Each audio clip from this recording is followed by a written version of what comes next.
Let's start.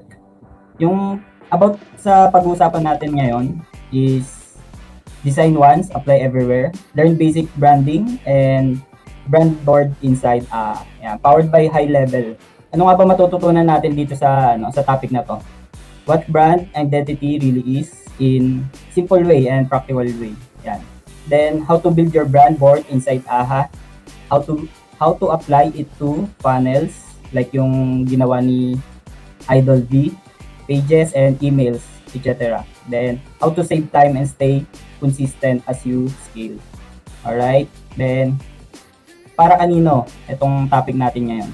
For business owners, coaches and consultants, freelancers and designers. Anyone using AHA or JHL. Yan. Alright? Then eto. First, tanong natin, why most funnels, pages, and emails don't look connected and unprofessional? Meron ba kayong idea bakit hindi connected, hindi unprofessional yung mga funnels, then pages ng mga brand? Ayan, kung naiisip nyo na, di ko man kayo marinig, naiisip nyo na. Ito yon, different colors and fonts on every page. Ayan. Pangalawa, funnels, websites, and emails don't match. Kumbaga, sa isang business, pag magkakaiba yan, yung funnels mo and websites mo, hindi magmamatch is unprofessional way yon. Then, don't have consistent brand identity. Okay? So, pag-usapan natin, what is brand identity? Yan. Sabi dito sa Investopedia, brand identity, the visible elements of a brand such as color, design, and logo. Yan, napaka-basic, di ba? Yun lang yung brand identity. Visible elements ng color mo, ng design mo, and logo. Alright? Then next is, why brand identity is important? Ba't nga ba importante yung brand identity? Okay. Ito sabi, it helps people recognize and trust your brand. Sets you apart from competitors, guides your marketing, and increase customer loyalty and value. So, in simple way, kapag maayos yung brand identity mo, mare-recognize ka agad nila and magbibuild agad sila ng trust and value sa brand mo. Gets guys? Yan. Yan lang yung simple way ng brand identity. Kaya, isa sa mga importante yun sa mga business. Yan. Sample natin, ito, sa Starbucks. Ito is yung nasa left side na upper left side is the website ng Starbucks. Kung Christmas yung page nila ngayon, then meron silang parang second one is yung lower left is the Starbucks parang banner. Then may posting din sila about social media posts. Then email. Right side is the email nila ngayong season. Kung makikita nyo, professional looking and yan, nagmamatch talaga yung branding nila kung ano yung season. Kung active kayo sa Starbucks ngayong season na to, di ba? Mapapansin nyo yan. Lagi na from website, social media posts, and emails nila, pare-parehas tuwing December. Kasi dun mo mare-recognize agad yung brand nila. Okay? Next is, sample. Next sample ulit natin. Kung tatanong kayo kung ano yung brand identity talaga, ito, simple way lang to. Business identity is your product. Pare kape, yan. Then, binigyan mo ng logo. Nilagyan mo ng color or font na din. Tawag na doon is brand identity. Brand na yon. Okay, guys? Next, yan. Another sample. Business identity mo is yung burger. Yan, burger. Then, brand identity mo, kapag nilagyan na ng logo mo, ng business mo, color and font. Yan. Malinaw ba guys? Malinaw ba yan? Yes, sir. Ako na lang sasagot para sa audience natin. Yan, para may kausap naman ako, sir. Sabi ni Sir Brian, galing mo talaga, Master One. Yun, thank you, Sir Brian. Next sample natin, ayan. Yan. Ito, di lang about logo to, it's all about brand identity. Kasi nandyan yung logo nila with color, then font. Okay? Yan. Dahil din sa brand identity, pag nakita nyo yung ganyang logo, alam na nila. Alam nyo na kung sino. Nagbibuild na ng trust, connection, na-recognize nyo na. Yan. Yan yung power ni brand identity. Okay guys. Then next is yan. For resources, search nyo lang tong etong sa Google, ito. Search nyo lang tong makaka-help sa inyo to. What is brand identity? 5 key elements with real examples. Ito sa mga wala pang brand identity, may balak mag-start ng business, freelancing. Sa freelancing, kailangan nyo ng brand identity talaga. Yun. Very helpful to kay Canva. Yan. Search nyo lang yan. Screenshot nyo guys. What is brand identity? 5 key elements. Yan. Diyan kayo mag-start para mag-build ng brand identity nyo. Okay? Nakapag-screenshot na ba lahat? Yan. Screenshot nyo yan guys ha. Then, ito naman, tuturo ko sa inyo yung the AHA framework. Okay? Meron tayong framework para mag-build ng brand identity. Next, ayan. Ibig sabihin ng AHA framework is align, harmonize, and apply. Ayan, nag-isip pa yung ibon. Si Heather to. Yung ibon na yan. Yan. Align is brand clarity first. Clarifies brand purpose, tone, and audience before design. Siyempre, bago tayo mag-design, alamin muna natin kung ano yung purpose talaga nung Ganon din sa brand. Pag gagawa ka ng branding mo, alam mo yung purpose nung brand mo na gagawin. Hindi lang yung from the scratch, random na nakita mo lang kasi ito yung ideal, ito yung uso, ito yung nakita mo sa Google, sa Pinterest. Hindi ganon. I-align mo muna kung ano yung purpose or mission, vision nung business mo bago ka mag-start ng design sa brand design mo. Okay? Then next is harmonize. Build the brand board. Upload your business brand logo, colors, and fonts. Yan. Kapag nakagawa ka na ng okay na yung brand identity mo, yan, upload naman na to sa AHA, sa loob ni AHA. Upload natin yung logo mo, color, and fonts. Okay, then the last one is apply. Use it everywhere in AHA. Applies brand identity to funnel, sites, emails, and forms. Itong framework na to, itong about sa framework na to, save nyo to guys. Screenshot nyo na itong framework. Para hindi nyo rin makalimutan. Okay? Yan yung tatlo the AHA framework. Then yung the AHA framework is a clear brand system, saves time, improves conversions, and keeps your marketing consistent without redesigning every time from scratch. Siyempre, ako, dati,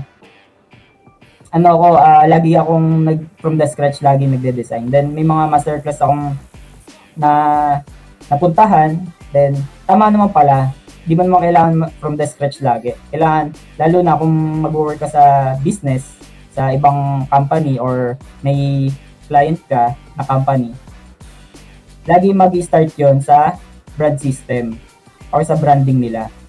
Yon. Doon ka lagi mag-start. Hindi na from the scratch yon kasi yung laking bagay ng may brand identity. Kasi may susundan ka na kagad na i-design mo. Okay guys? Clear ba yon? Okay. Then, mag-demo na tayo. Then, about kung paano magpasok ng brand board or branding sa loob ni AHA. After nun, punta ka lang ng sites.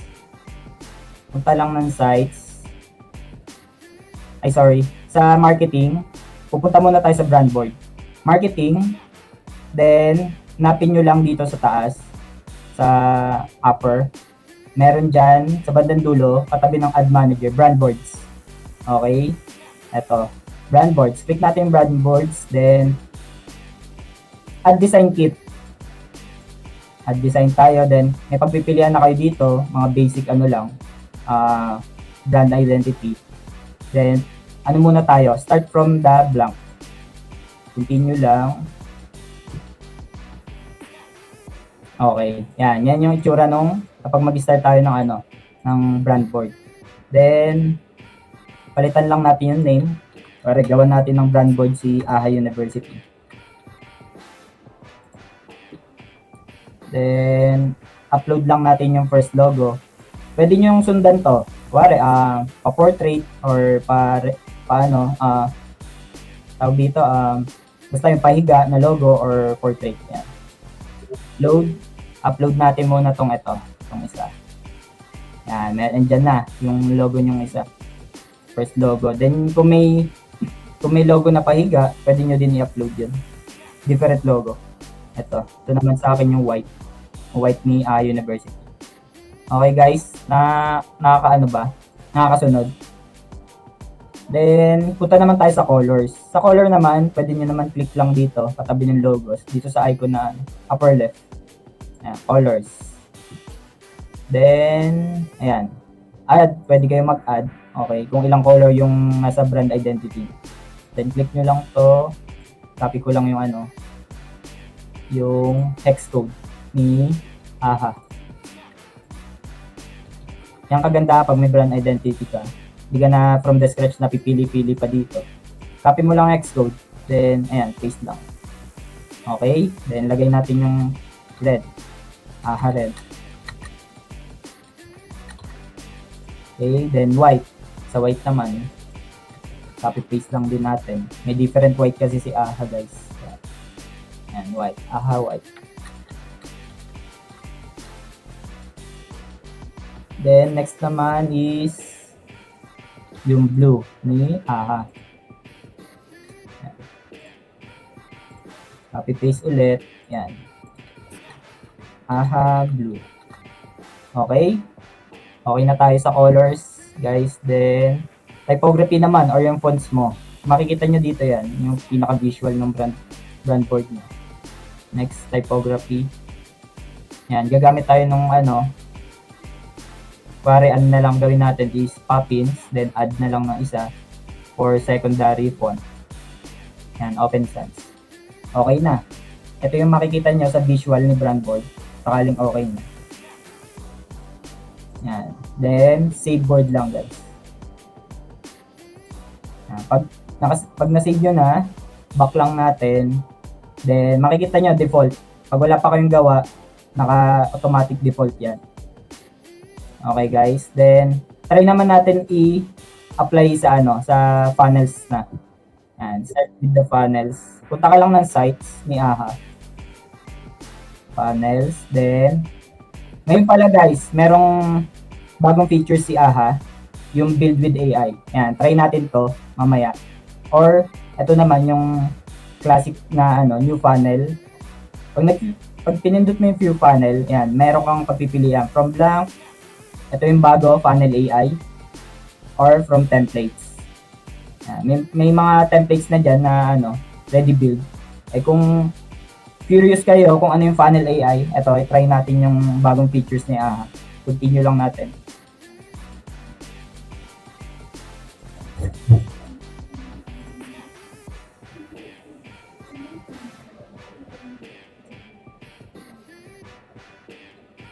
Okay. Kita nyo guys, yung yan, ito yung dashboard ng AI. Then, ayun, i-ano lang natin, input lang natin yung details. Name of the funnel, university. Business niche, education. Goal of this funnel page is, sabihin na natin webinar. Yan. Then, target audience, individuals, consumers, or small businesses. Yan. Then,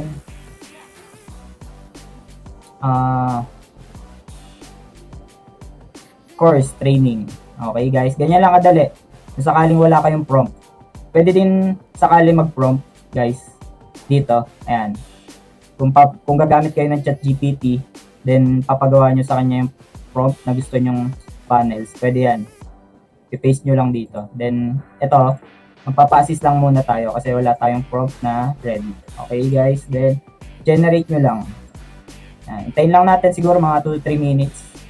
Yan, makikita nyo sa left side, nag-generate siya.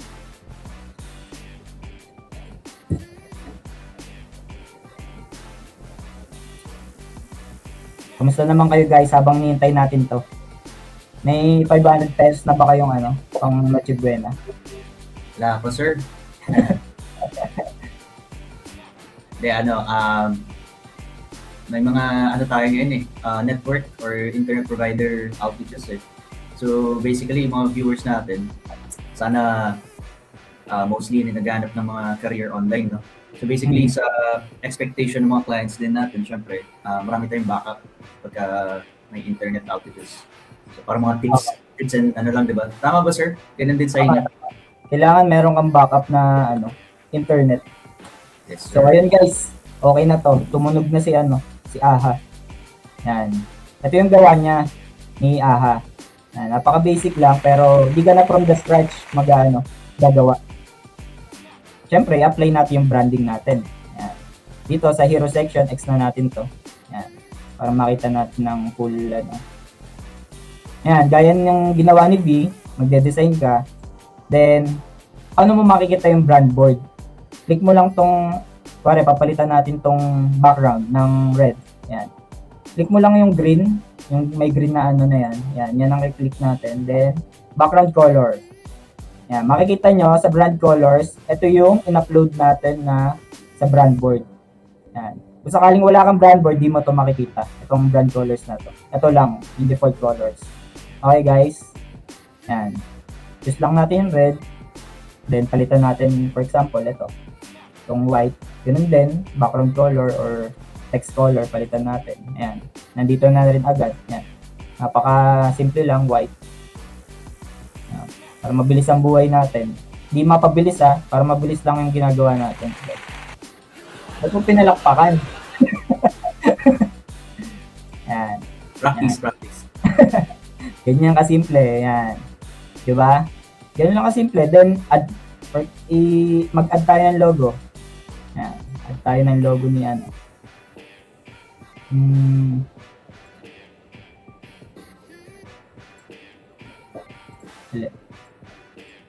Nape-pressure ako guys. Wait lang. Yan. Pwede yan, image. Pwede kang ng image or pre-built. Yan. Hanapin nyo lang yung navigation dito. Click natin dahil di ko nakikita. Ba't wala?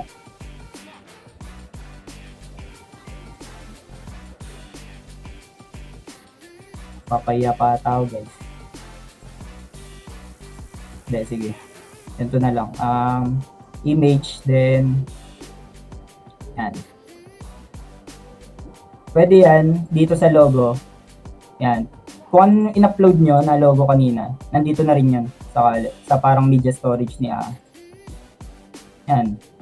Then, liitan lang natin kung sakaling gusto nyo hindi ganyan kalaki.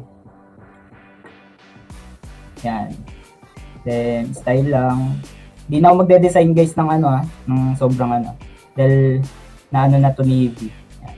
Napakita ko lang kung paano gamitin yung brand board natin. Okay? Yan. Ganyan lang kadali guys, i-apply yung brand board. Yung mga nilagay nyo sa brand board, yung brand identity nyo sa funnels. Then next naman tayo, save lang natin sa emails. Ganun din pala sa website. Almost same lang din kasi yung funnels ng website dito sa AHA. Yan. Back lang natin after din ma-save. Yan, nandyan na. Then sa emails, marketing, punta ka lang ng marketing. Sige. Then, emails. Yan. Katabi ng social planner, guys. Then, ayan. Create campaigns, templates. Yan. Yan. Pwede kang gumamit ng templates kung ayaw mo ng from the scratch talaga. Yung mga ready template na si AHA. Yan. New lang natin. Blank. And, select your editing experience. Yan. May tatlong option ulit. From code, then plain text editor lang, or design editor. Dito tayo sa design editor. Ayan. Then, ayan. Start with campaign name. University. Email ulit. University. Email campaign. Okay. Then, start from the scratch. Yan. Pag inano nyo to, highlight nyo. Gusto nyong palitan ng ano, ng text, ng title, university, email. Yan. Then, ayan, itong A na to, yung parang nasa Microsoft Word lang din. Yan. Pag kinik mo yung A, andun na ulit yung brand colors mo. Yan. Ganyan lang kadali. Di na kailangan ng add mo, then hanapin mo pa yung ano, paano yung brand color mo. Yan. Diba? Medyo mabilis ang buhay kapag may brand board, guys. Yan. Then, ayun, same way lang ulit. Maglalagay ka ng logo, add ka lang, add elements, image or logo. Ito, may image dito. Drag and drop lang. Yan. Ayan na. Pinakita niya agad yung logo mo na galing sa brand board. Ayan, ganun lang kasimple guys. Yung ano niyan, yung pag-navigate nung paggamit ng AHA brand board. Then sa text naman, pwede rin naman yan, heading or eto, nandito na agad, brand fonts. Ganun din sa ano, sa panels and website. Pag click nyo yung ano, font, nandun na agad yung category na brand fonts, then yan, mapapalitan nyo na. Then save na natin. Yun, ganun lang guys pag gamit ng brand board.